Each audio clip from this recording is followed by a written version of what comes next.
আসসালামু আলাইকুম রহমতুল্লাহ। প্রিয় শিক্ষার্থী বন্ধুরা, ইজি অ্যাকাউন্টিং এর আজকের ক্লাসে তোমাদের স্বাগতম। আজকে আমরা বিবিএ অনার্স থার্ড ইয়ারের অ্যাকাউন্টিং এবং finance department, BBA honours fourth ইয়ারের ম্যানেজমেন্ট ডিপার্টমেন্ট এবং বিবিএ অনার্স থার্ড ইয়ারের মার্কেটিং ডিপার্টমেন্টের একটি কমন সাবজেক্ট ফাইন্যান্সিয়াল ম্যানেজমেন্ট। এই ফাইন্যান্সিয়াল ম্যানেজমেন্টের chapter number 5 capital market financing হচ্ছে আজকে আমাদের আলোচনার বিষয়। তো আজকে আমরা এই চ্যাপ্টারের শুরু থেকে শেষ পর্যন্ত অনেকগুলো নিয়ম জানবো এবং এই চ্যাপ্টারের কোন ম্যাথটা কিভাবে করতে হয় সেটা আমরা শিখবো। তার মানে আজকে আমাদের বেসিক ক্লাস। আজকের ক্লাসটা করার পর এই চ্যাপ্টার সম্পর্কে তোমাদের একটা ক্লিয়ার ধারণা হবে আমি আশা করি, কারণ আমার অভিজ্ঞতার আলোকে আমি এই ক্লাসটি নেওয়ার চেষ্টা করেছি এবং সাজিয়েছি। তো এটা কেমন লাগলো তোমরা অবশ্যই আমাকে কমেন্ট বক্সে জানাবা। এখন কথা হচ্ছে এই চ্যাপ্টার আসলে মূলত কি নিয়ে এবং এই চ্যাপ্টারটায় কিভাবে কোন সূত্রটা কিভাবে করতে হয় সবগুলো দেখাবো, প্লাস একটি ম্যাথ আমি আজকে তোমাদের করে দেখাবো, যেই ম্যাথে পরীক্ষায় আসা অধিকাংশ রিকোয়ারমেন্টই চলে আসবে। তো যেহেতু ম্যাথটা আমরা সুন্দর করে নিজেদের মতো করে বানিয়ে নিয়েছি, তাহলে আশা করি বুঝতে পারবা যে এই ম্যাথ থেকে তুমি অনেক কিছুই শিখতে পারবে ইনশাআল্লাহ। তো চলো আমরা আমাদের ক্লাসটি শুরু করি। প্রথমে আমরা দেখব capital market financing. Capital market financing মানে হচ্ছে মূলধন বাজার অর্থায়ন। মূলধন বাজার কি? মূলধন বাজার মানে আমরা জানি শেয়ার মার্কেট বা শেয়ার বাজারকে বোঝানো যায়। তো শেয়ার বাজার থেকে যখন আমরা বিজনেসে অর্থায়ন করে থাকি, সেই অর্থায়নের পুরো প্রক্রিয়াটা কিন্তু এই চ্যাপ্টারে আলোচনা হয় নাই। এখানে মূলত একটি ছোট একটা অংশ মাত্র আলোচনা করা হয়েছে, যেটাকে আমরা বলতে পারি রাইট শেয়ার বা অধিকার শেয়ার নিয়ে।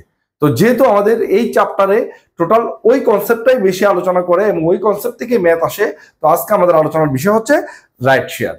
তো প্রথমে আমরা দেখে নেই যে রাইট শেয়ার কি। রাইট শেয়ার হচ্ছে কোম্পানি অতিরিক্ত মূলধন সংগ্রহের উদ্দেশ্যে নতুন শেয়ার বাজারে ছাড়ার পূর্ব মুহূর্তে বর্তমান শেয়ার হোল্ডারদের কাছ থেকে শেয়ার ক্রয়ের আমন্ত্রণ জানানো হয়, তাকে অধিকারযোগ্য শেয়ার বা রাইট শেয়ার বলে। এটা কেমন? ধরো একটা কোম্পানির বর্তমানে কিছু শেয়ার বাজারে আছে, তোমাদের একটু দেখাই আমি। ধরো একটা কোম্পানির বর্তমানে 1 লাখ শেয়ার বাজারে আছে, তার মানে সে 1 লাখ শেয়ার 100 টাকা করে বিক্রি করে মূলধন সংগ্রহ করছে টোটাল 1 কোটি টাকা। এখন ওই কোম্পানি চিন্তা করলো যে আমার তো 1 কোটি টাকা মূলধন আছে, আমি আরো 20 লাখ টাকা মূলধন বাড়াবো। এখন এই 20 লাখ টাকা মূলধন বাড়াতে গেলে এখন সে আবার নতুন করে শেয়ার বিক্রি করতে হবে। এখন শেয়ারটা বিক্রি করতে গেলে একটা প্রসেসিং এর ফি আছে, বিভিন্ন ধরনের খরচ আছে। এখন কোম্পানি সিদ্ধান্ত নিল ঠিক আছে, কোনো সমস্যা নাই, আমি আমার যে বর্তমান 1 লাখ শেয়ার হোল্ডার আছে তাদের মধ্যেই এই যে 20 লাখ টাকা সংগ্রহের জন্য যে কটা শেয়ার বিক্রি করা লাগে ওই শেয়ারগুলো আমি তাদের মধ্যে বিক্রি করে দেব।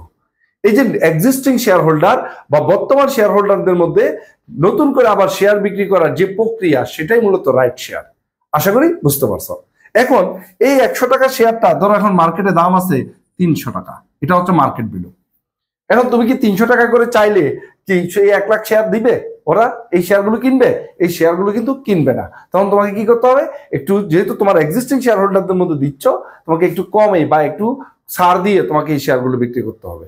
তো মার্কেট ভ্যালু যদি ধরো 300 টাকা থাকে, তুমি নতুন করে যে শেয়ারগুলো ছাড়বা সেগুলো ধরো তুমি 250 টাকা করে নিলা। কত করে নিলা? 50 টাকা করে নিলা। এটা হচ্ছে সাবস্ক্রিপশন প্রাইস। ঠিক আছে, এগুলো আমরা পরবর্তীতে দেখবো। তো এখন মূলত আমরা রাইট শেয়ার বলতে কি বুঝলাম? রাইট শেয়ার বলতে বুঝলাম কোম্পানি অতিরিক্ত মূলধন সংগ্রহের জন্য শেয়ার বাজারে নতুন শেয়ার বিক্রি না করে পুরাতন শেয়ার হোল্ডারদের মধ্যে আবার শেয়ার বিক্রি করে যে টাকা অর্জন, মানে টাকা অর্থায়ন করার যে রিকোয়ারমেন্ট, সেটা যখন পূরণ করে তখন এটাকেই বলা হয় কি রাইট শেয়ার। তো রাইট শেয়ার বলতে আমরা কি বুঝি?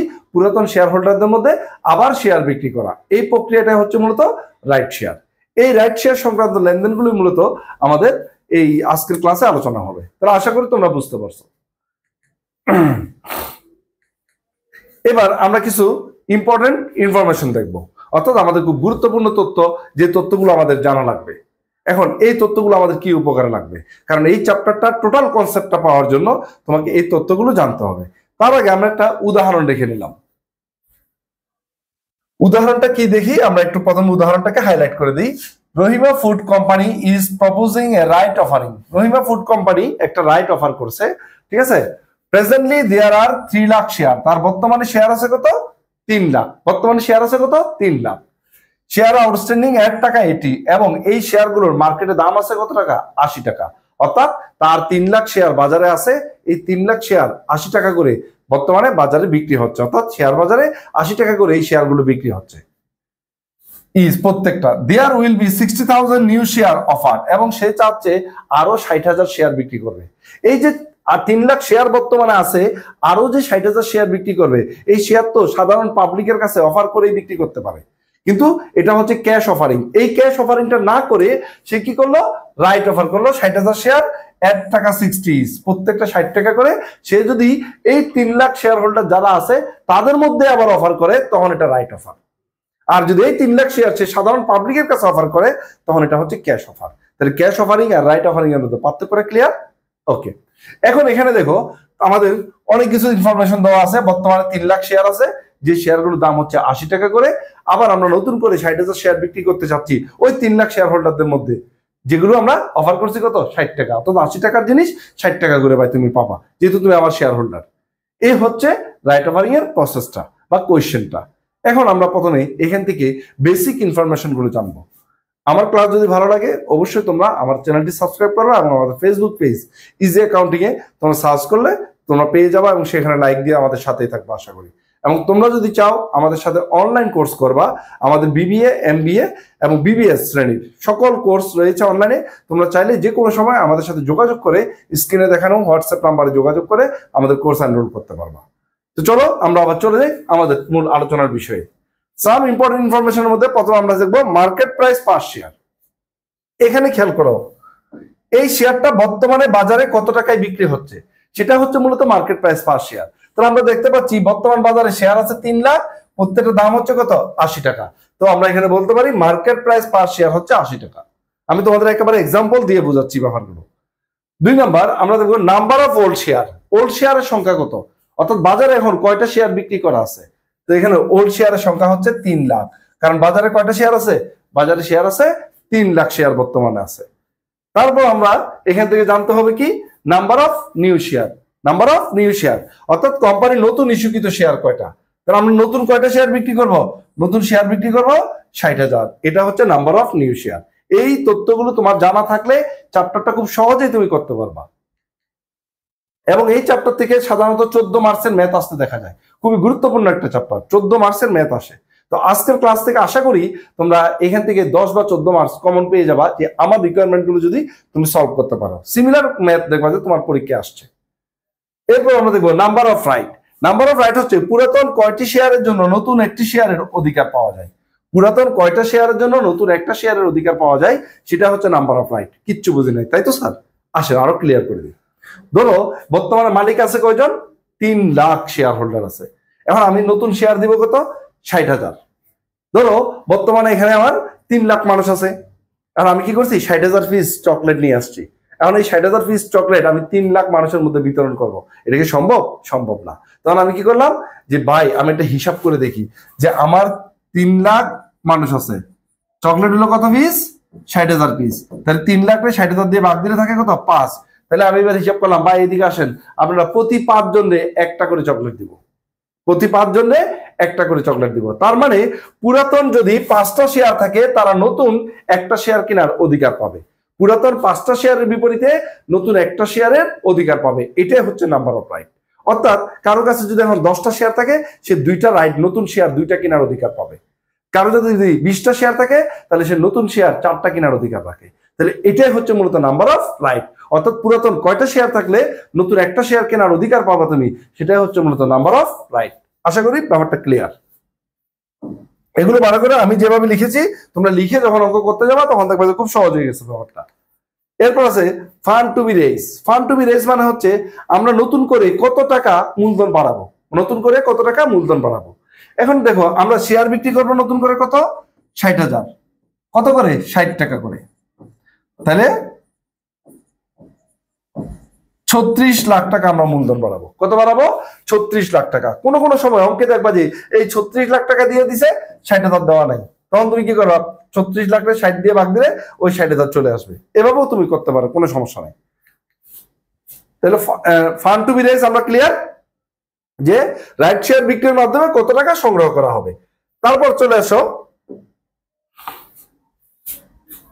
ওটা ক্লিয়ার করে নেই। তারপর আছে value of right. Value of right এইটা হচ্ছে গুরুত্বপূর্ণ জিনিস, যে ভ্যালু অফ রাইট আসলে মূলত কি। ভ্যালু অফ রাইট মানে হচ্ছে তুমি যে একটা শেয়ার কম দামে কেনার সুযোগ পাইছো। কি? একটা শেয়ার কম দামে কেনার সুযোগ পাইছো, ওই শেয়ারের মূল্য কত, ওই শেয়ারের জন্য তুমি প্রত্যেকটা শেয়ারের জন্য কত টাকা মূলত ছাড় পেয়েছো, ওইটা হচ্ছে ভ্যালু অফ রাইট। আবারও বলতেছি, তুমি যে একটা শেয়ার কেনার সুযোগ পাইছো কম দামে, কয়টা শেয়ার থাকার কারণে? তোমার 5টা শেয়ার থাকার জন্য। অর্থাৎ আমরা একটু হিসাব করে দেখছিলাম, 5টা শেয়ার যদি তোমার থাকে, তুমি একটা শেয়ার কম দামে কিনতে পারবা। তার মানে প্রত্যেকটা শেয়ারের জন্য তুমি কিছু কিছু ছাড় পাচ্ছ, বা এই অধিকারের জন্য কিছু টাকা ছাড় পাচ্ছ, ওই ছাড়টার মূল্যই হচ্ছে ভ্যালু অফ রাইট বা অধিকারের মূল্য। এটা আমরা ক্যালকুলেশন যখন করব তখন দেখব। এরপর সাবস্ক্রিপশন প্রাইস অর্থাৎ নতুন শেয়ারের বিক্রয় মূল্য, নতুন শেয়ারের বিক্রয় মূল্য। তারপর আছে আমাদের x right price. Ex right price হচ্ছে এইটা যখন বাজারে চলে আসবে, এই শেয়ারটা যখন বাজারে চলে আসবে, তখন এই যে এভারেজ হয়ে যায় না শেয়ারটা, যেমন ধরো বাজারে আছে বর্তমানে 80 টাকা মূল্যের 3 লাখ শেয়ার, ঠিক 60,000 টাকা মূল্যের আরো 60,000 শেয়ার যখন 60 টাকা মূল্যের বাজারে আসবে, তাহলে টোটাল বাজারে কত টাকা মূল্য হবে দেখো তো একটু। 3 লাখ গুণ 80 প্লাস আবার 60,000 শেয়ার আসছে 60 টাকা করে, ঠিক আছে? তাহলে বাজারে মোট শেয়ার হয়েছে কত? আগের ছিল 3 লাখ আর এখন আসছে 60,000। তাহলে এই হচ্ছে টোটাল শেয়ার আর এই হচ্ছে টোটাল শেয়ারের মূল্য। এটা ভাগ দেওয়ার পর এভারেজে যে মূল্যটা আসবে, এটাই হচ্ছে মূলত এক্স রাইট প্রাইস। অর্থাৎ নতুন শেয়ারগুলো, কম দামি শেয়ারগুলো যখন বাজারে চলে আসবে, তখন যে আগের শেয়ারের সাথে এই কম দামি শেয়ারের প্রাইসটা অ্যাডজাস্ট হয়ে যাবে, এবং অ্যাডজাস্ট হওয়ার পর যে প্রাইসটা দাঁড়াবে সেটাই হচ্ছে মূলত এক্স রাইট প্রাইস। অর্থাৎ রাইট শেয়ারগুলো যখন বাজারে চলে আসবে, তখন যে শেয়ারের মূল্য দাঁড়াবে সেটাই হচ্ছে এক্স রাইট প্রাইস। তাহলে আমরা এখানে লিখলাম share x right price, right share বাজারে আসার পর শেয়ারের মূল্য। ফ্লোটেশন কস্ট, যখন এই শেয়ারগুলো বিক্রি করতে যদি কোনো খরচ হয়, সেটা হচ্ছে ফ্লোটেশন কস্ট। তারপর রিকোয়ার্ড শেয়ার, এটা একটা ভিন্ন জিনিস। যখন আমাদের ডিরেক্টর ইলেক্টেড করতে হয়, তাহলে আমরা যদি চাই যে আমাদের কয়জন ডিরেক্টর আমরা ইলেকশন করতে পারবো, বা কয়টা শেয়ার থাকলে আমরা একজন ডিরেক্টর দুইজন ডিরেক্টরকে নির্বাচিত করতে পারবো, তখন সেই শেয়ারটাকে বলা হয় রিকোয়ার্ড শেয়ার। কাঙ্ক্ষিত সংখ্যক পরিচালক নির্বাচিত করার জন্য কতটি শেয়ার প্রয়োজন। তারপর আছে ডিজায়ার ডিরেক্টর, এটাও আমাদের জানতে হবে। কাঙ্ক্ষিত সংখ্যক পরিচালকের সংখ্যা, অর্থাৎ ওই কোম্পানিতে কতজন পরিচালক নির্বাচিত হবে, সেটাকে আমরা বলবো ডিডি বা desire director, director elected. Sorry, এটা হচ্ছে রিকোয়ার্ড শেয়ার, এটা হচ্ছে ডিজায়ার ডিরেক্টর, কাঙ্ক্ষিত সংখ্যক পরিচালক। আমরা কয়জন পরিচালক নির্বাচিত করতে চাই, এটা হচ্ছে ডিজায়ার ডিরেক্টর। আর ডিরেক্টর ইলেক্টেড হচ্ছে মোট কতজন পরিচালক নির্বাচিত হবে। ধরো একটা শেয়ার হোল্ডারের পরিচালনা পর্ষদ, একটা শেয়ার বা কোম্পানির পরিচালনা পর্ষদে 5 জন শেয়ার ডিরেক্টর নির্বাচিত হবে, এটা হচ্ছে ডিরেক্টর ইলেক্টেড। এখন আমি চাচ্ছি এই 5 জনের মধ্যে 2 জন আমার প্রতিনিধি থাকতে হবে, তাহলে এই 2 জনকে নির্বাচিত করার জন্য আমার যে শেয়ার দরকার সেটা হচ্ছে আমার রিকোয়ার্ড শেয়ার, আর এই 2 জন হচ্ছে আমার ডিজায়ার ডিরেক্টর ডিডি। তার মানে এখানে 5 জন নির্বাচিত হবে, আমি চাচ্ছি 2 জন দিব। কয়জন? 2 জন। এই 2 জন হচ্ছে ডিডি আর 5 জন হচ্ছে ডিই। আর এই 2 জনকে নির্বাচিত করার জন্য যে কটা শেয়ার দরকার সেটা হচ্ছে কি? Required share. এ হচ্ছে আমাদের বেসিক ইনফরমেশন এই চ্যাপ্টার সম্পর্কে। তো এই ইনফরমেশন গুলো যদি বুঝো, তোমার এই চ্যাপ্টারটা খুব সহজ হয়ে যাবে। এখন আমরা চলে যাব এই চ্যাপ্টারের কিছু সূত্রে। সূত্রগুলো আমরা এখন লিখে দিব। প্রথম হচ্ছে নাম্বার অফ নিউ শেয়ার, কয়টা নিউ শেয়ার দরকার সেটা আমরা দেখবো fund to be raise divide by subscription price দিয়ে ভাগ দেই, অথবা ওল্ড শেয়ারকে যদি নাম্বার অফ রাইট দিয়ে ভাগ দেই, তাও আমরা নিউ শেয়ারটা পেয়ে যাব। যদি অঙ্কে কখনো subscription price R fund to be raise দেওয়া থাকে, তাহলে তুমি এই পদ্ধতিতে বের করবা। অঙ্কে যদি ওল্ড শেয়ার এবং নাম্বার অফ রাইট বলা থাকে, তাহলে এই পদ্ধতিতে বের করবা। দুই পদ্ধতির এক পদ্ধতিতে তুমি বের করতে পারবা নাম্বার অফ নিউ শেয়ারটা। 2 number, number of new share বের করার আরেকটা সূত্র আছে, fund to be raise divide by SP minus 1 minus FC.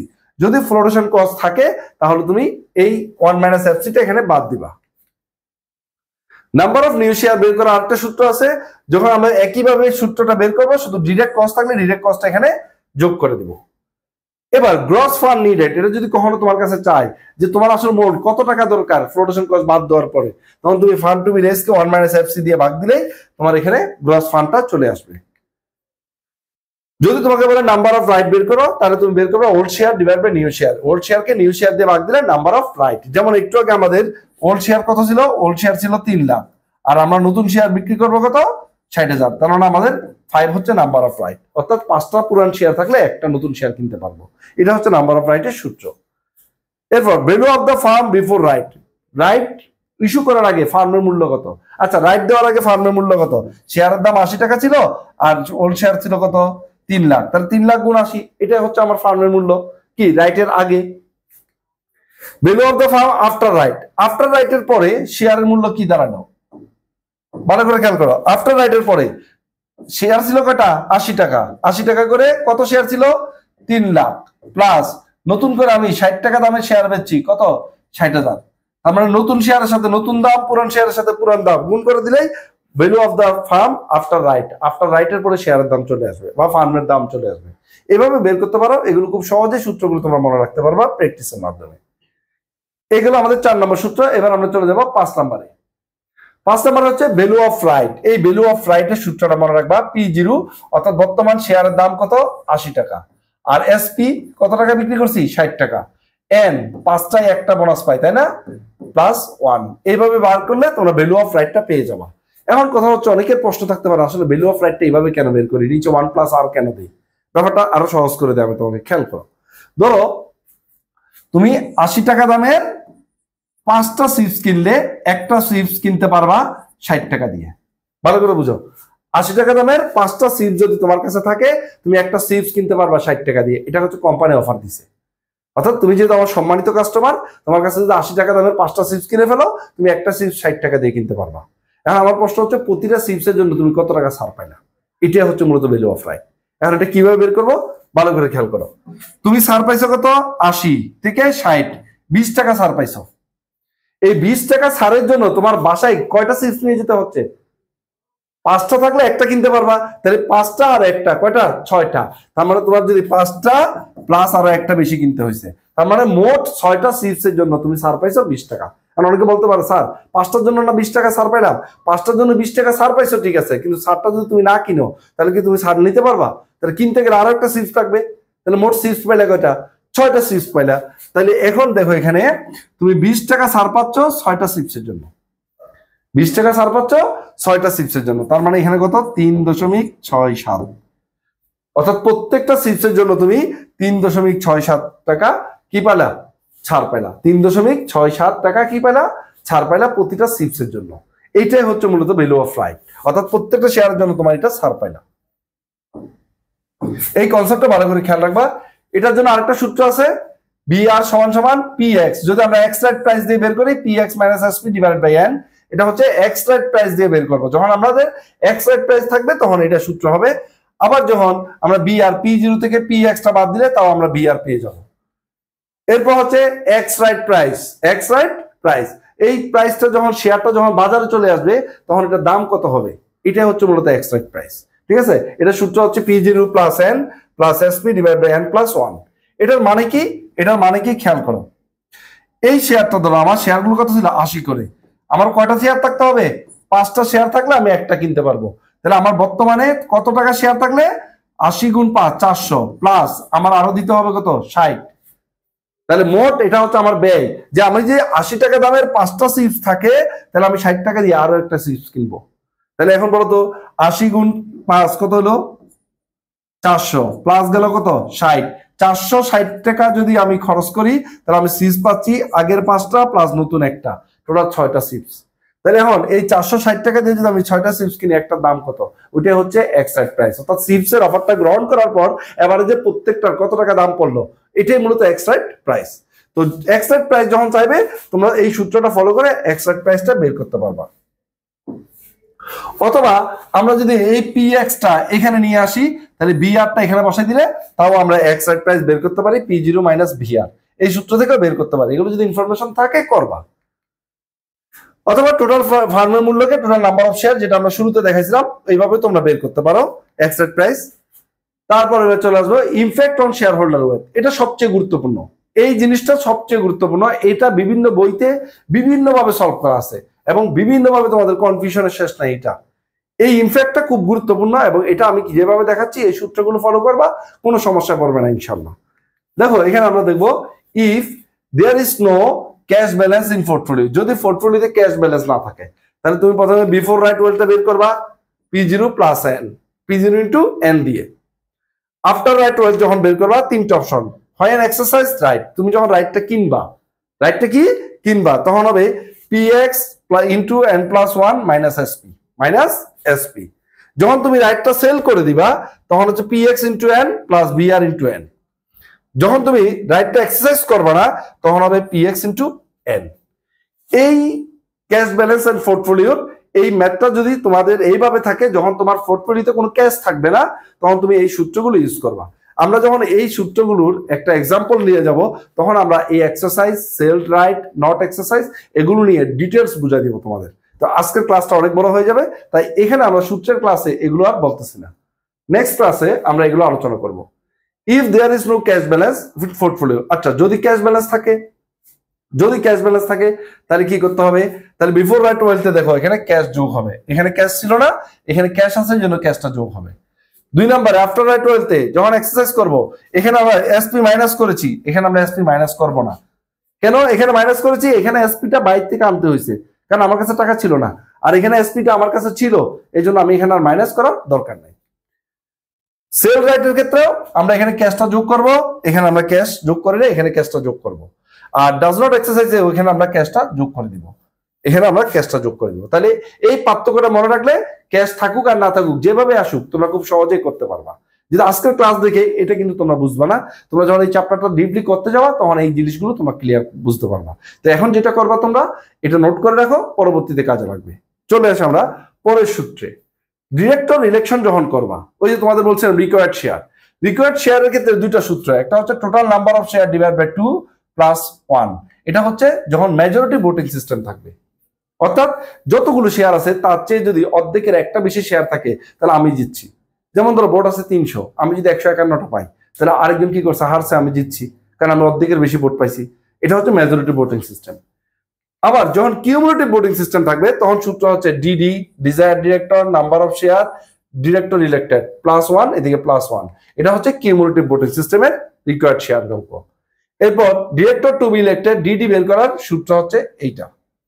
এখন এই সূত্রগুলো কখন ইউজ করব? এটা যখন আমরা ইলেকশনের মেতে যাব তখন এগুলো নিয়ে আলোচনা করব। সব কথা আজকে বলে ক্লাসটা বড় করতে চাচ্ছি না। এবার আমরা সরাসরি আমাদের যে অঙ্কটা করব ওই এক্সাম্পলে চলে যাই। এক্সাম্পলটাই তোমাদের বেসিক্যালি কাজে লাগবে। আসো, এখানে আমরা একটা ম্যাথ দেখতে পাচ্ছি। এখানে কি বলা আছে? Green BD is proposing right offering. ভালো করে বুঝবা কোয়েশ্চেনটা, তাহলে ম্যাথটা ভালো করে বুঝতে পারবা। Green BD limited proposing right offer. Green BD limited একটা রাইট অফার প্রপোজ করতেছে। প্রেজেন্টলি দেয়ার আর 1,20,000 শেয়ার আউটস্ট্যান্ডিং। তার টোটাল বর্তমানে 1,20,000 শেয়ার আছে। তাহলে বর্তমান ওল্ড শেয়ার কত? 1,20,000। এর টাকা এইস, প্রত্যেকটা শেয়ারের দাম হচ্ছে কত? 80 টাকা। প্রত্যেকটা শেয়ারের দাম কত? 80 টাকা। There will be 30,000 new share offer টাকা 60। সে আরো 30,000 শেয়ার অফার করছে। কত শেয়ার? 30,000 শেয়ার। কত করে? 60 টাকা করে। এই হচ্ছে আমার টোটাল কোয়েশ্চেনটা। প্রথম রিকোয়ারমেন্ট আমাদের চাইছে what is the new market value of the company. কোম্পানির মার্কেট ভ্যালু কত? তারপর হাউ মেনি রাইট, কয়টা রাইট ইস্যু করতে হবে, একটা নতুন শেয়ারের জন্য কয়টা রাইট থাকতে হবে। What is the value of right, একটা রাইটের মূল্য কত। What is the ex right, extra রাইটের এক্স রাইট প্রাইস কত। এ রাইট হয় the stock selling x right টাকা 70। এক্স রাইটের পরে যদি এটার প্রাইসটা 70 টাকা পাওয়া যায় তাহলে একটা রাইটের মূল্য কত বললো। তারপর বলছে how many right would be issued at the investor currently owns 1,000 share. যদি একজন ইনভেস্টরের 1,000 শেয়ার থাকে সে কয়টা রাইট পাবে। ঠিক আছে। তারপর আমাদের জিজ্ঞেস করছে আবার why might a company have a right offering rather than general cash offering.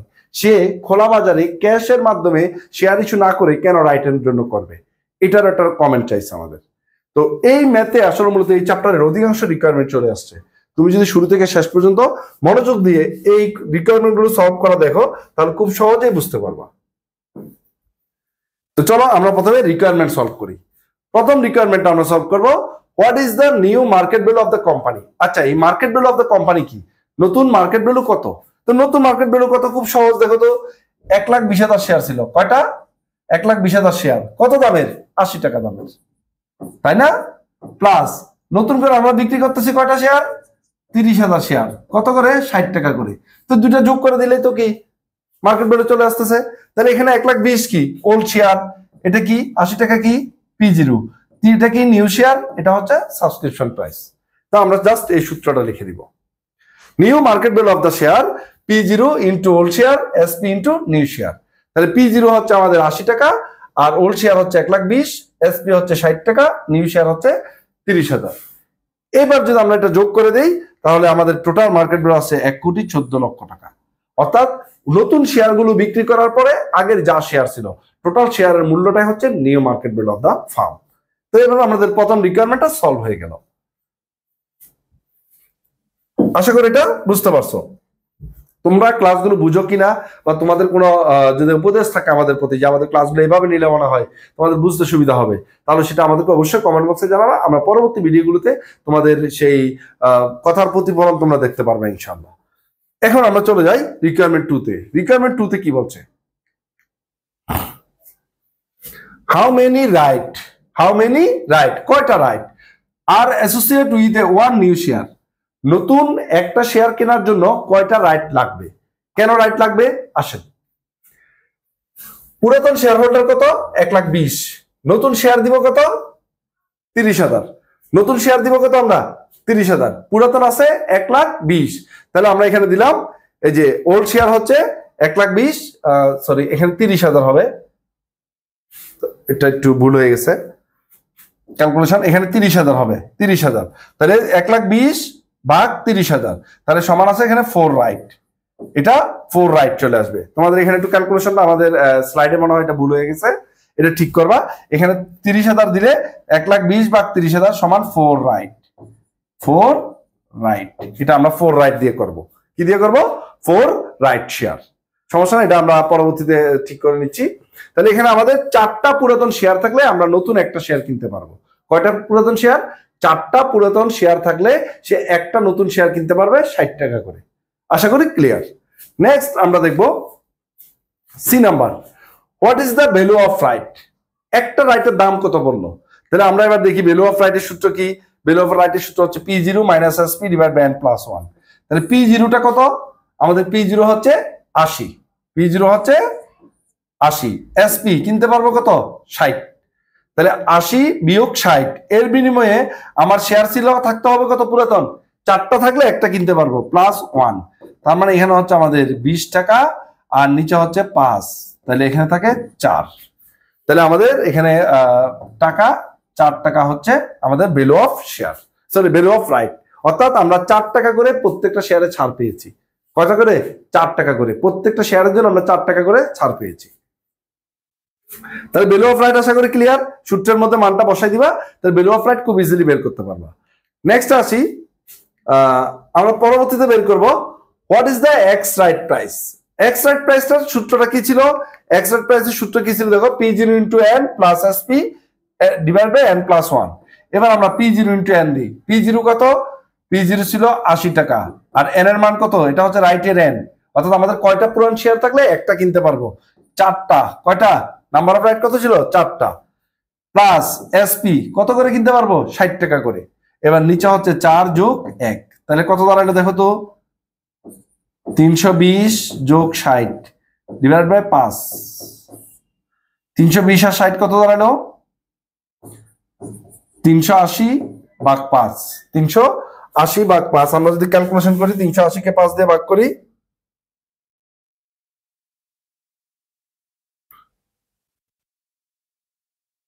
76 টাকা।